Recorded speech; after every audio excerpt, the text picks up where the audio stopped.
नमस्कार दोस्तों। अगर आप पिछले कई महीनों से वेट कर रहे हैं एसएससी सीएचएसएल के नोटिफिकेशन का, तो आपको बताना चाहते हैं कि इसका नोटिफिकेशन फाइनली एसएससी के द्वारा जारी कर दिया गया है।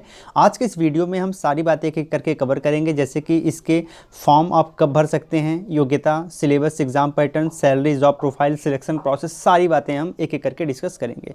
हे गाइस, आप देख रहे हैं अलग क्लासेस, मैं हूं अशोक सिंह। चलिए वीडियो को शुरू करते हैं। हमेशा अपडेट रहने के लिए सब्सक्राइब करें और फिर बेल आइकॉन पर क्लिक करें। तो बेसिकली इसका नोटिफिकेशन कर्मचारी चयन आयोग के द्वारा जारी किया जाता है, जिसे हम स्टाफ सिलेक्शन कमीशन यानी एसएससी के नाम से भी जानते हैं। यहाँ पर बताना चाहेंगे कि इसे हम combined higher secondary 10+2 level examination के नाम से भी जानते हैं। इसे आप 6 नवंबर 2020 से भरना प्रारंभ कर सकते हैं और लास्ट डेट है 15 दिसंबर 2020। अब बात आती है इसके एग्ज़ाम की। तो यहाँ पर एग्ज़ाम का डेट भी लगभग फिक्स हो चुका है, फिर भी अगर कोई विपरीत परिस्थिति आती है तो इसमें बदलाव भी हो सकता है। टायर फर्स्ट आपका 12 अप्रैल 2021 को स्टार्ट होगा और 27 अप्रैल 2021 तक लिया जाएगा। तो ये आपको ध्यान रखना है। जो आपका टायर सेकंड है वो डिस्क्रिप्टिव टाइप का होगा, यानी आपको पेन पेपर का यूज़ करना पड़ेगा, लेकिन इसका डेट अभी निर्धारित नहीं है। तो जब भी होगा हम आपको सूचित करने का पूरा प्रयास करेंगे। अब बात आती है इसके पे स्केल की। तो अगर आपका इसमें सिलेक्शन हो जाता है, अगर आप लोअर डिवीज़न क्लर्क बन जाते हैं, जिसे हम एलडीसी के नाम से भी जानते हैं, या फिर आप जूनियर सेक्रेटरीट असिस्टेंट यानी जेएससी बनते हैं, तो आपको पे लेवल 2 के हिसाब से 19,900 से लेकर 63,200 के करीब सैलरी दी जाएगी। सेकंड जो पोस्ट है वह पोस्टल असिस्टेंट, जिसे पीए के नाम से जानते हैं, और इसी को सॉर्टिंग असिस्टेंट एसए के नाम से भी जानते हैं। अगर आप इन पोस्ट पे आते हैं तो आपको पे लेवल 4 के हिसाब से सैलरी दी जाएगी, जो 25,500 से लेके 81,100 के बीच में होगी। जो थर्ड है वो है डाटा एंट्री ऑपरेटर, जिसे हम डीईओ के नाम से जानते हैं। इसमें पे लेवल 4 के अकॉर्डिंग आपको जो सैलरी दी जाएगी वो 25,500 से लेके 81,100 के करीब दी जाएगी, जबकि इसमें पे लेवल 5 की जो सैलरी है वो है 29,200 से लेके 92,300। एंड लास्ट है data entry operator grade A. इसमें पे लेवल 4 के हिसाब से 25,500 से लेके 81,100 की सैलरी है। तो ये तो बात हो गई पे स्केल की। अब बात आती है एज लिमिट की। तो अगर आप इस फॉर्म को अप्लाई करना चाहते हैं तो कम से कम 18 वर्ष आपकी उम्र पूरी होनी चाहिए। 1 जनवरी 2021 के अकॉर्डिंग ये काउंट किया जाएगा और मैक्सिमम 27 ईयर तक आप इसे अप्लाई कर सकते हैं। अब यहाँ ध्यान रखना है कि किसी भी हाल में 2 जनवरी 1994 से पहले आपका जन्म नहीं होना चाहिए। अगर इससे पहले आपका जन्म हुआ है तो आप इस फॉर्म में अप्लाई नहीं कर पाएंगे, और अगर आपका जन्म 1 जनवरी 2003 के बाद हुआ है तो भी आप इसे अप्लाई नहीं कर पाएंगे। तो मतलब आपका जो एज है 18 से 27 के बीच में होना चाहिए। अगर आप SC ST हैं तो 5 वर्ष आप इसमें ऐड कर लीजिएगा, एंड अगर आप OBC हैं तो 3 वर्ष की आपको छूट दी गई है एज में। PWD कैंडिडेट यानी अनरिजर्व इसमें जो आएंगे उनको 10 ईयर। जो PWD में OBC हैं यानी जो विकलांग हैं और OBC हैं उन्हें 13 वर्ष, और जो लोग दिव्यांग हैं और SC ST में आते हैं तो उन्हें 15 वर्ष की छूट दी जाएगी। वहीं अगर आप एक्स सर्विस मैन हैं तो 3 वर्ष की आपको एज में छूट दी जाएगी। अधिक जानकारी के लिए आप इसके ऑफिशियल नोटिफिकेशन को देख सकते हैं। अब बात आती है इसके इसेंशियल क्वालिफिकेशन की। तो जो इसेंशियल क्वालिफिकेशन रखा गया है LDC, JSA, PA, SA, DEO के लिए, तो बेसिकली आपको 10+2 पास होना ज़रूरी है किसी रिकॉग्नाइज्ड बोर्ड से, तो आप इसे ईजिली अप्लाई कर सकते हैं। लेकिन अगर हम यहाँ बात करें data entry operator DEO grade A में एक पोस्ट आती है जो कि होती है basically office of controller and audit general of India में, यानी कैग के नाम से जानते हैं। इसके लिए आपके पास 10th पास होना चाहिए, लेकिन उसमें साइंस स्ट्रीम आपकी होनी चाहिए और मैथमेटिक्स एटलीस्ट आपका एक सब्जेक्ट होना चाहिए।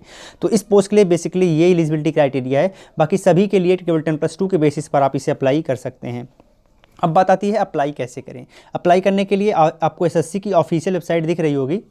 सिंपली आपको इस वेबसाइट को विजिट करना है और उसमें जाके आपको रजिस्ट्रेशन करना है, या फिर आप रजिस्ट्रेशन अगर आपका पहले से पहले आपने एक आध बार अगर SSC का कोई भी एग्ज़ाम दिया है तो आपको रजिस्ट्रेशन नहीं करना पड़ेगा। इसी रजिस्ट्रेशन पर आप इजीली फॉर्म को सबमिट कर सकते हैं।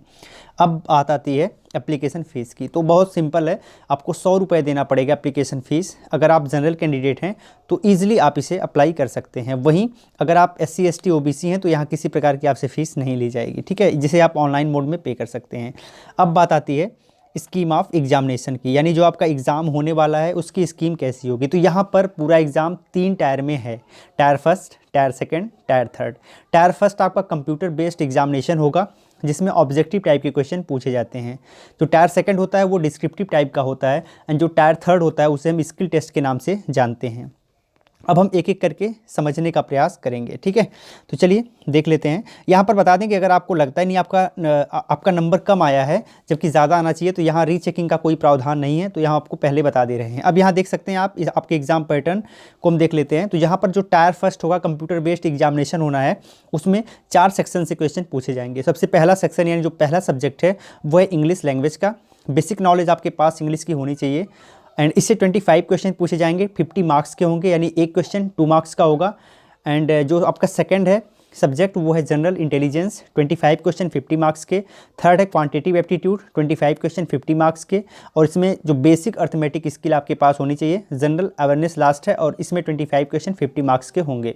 इस हिसाब से देखेंगे तो टोटल 100 क्वेश्चन का एग्जाम होगा, जिसमें 200 मार्क्स का पेपर होगा एंड 60 मिनट में आपको ये पूरे 100 क्वेश्चन सॉल्व करने पड़ेंगे। तो काफ़ी चैलेंजिंग है, आपकी स्पीड काफ़ी अच्छी होनी चाहिए, तभी आप इस पूरे क्वेश्चन को सॉल्व कर पाएंगे।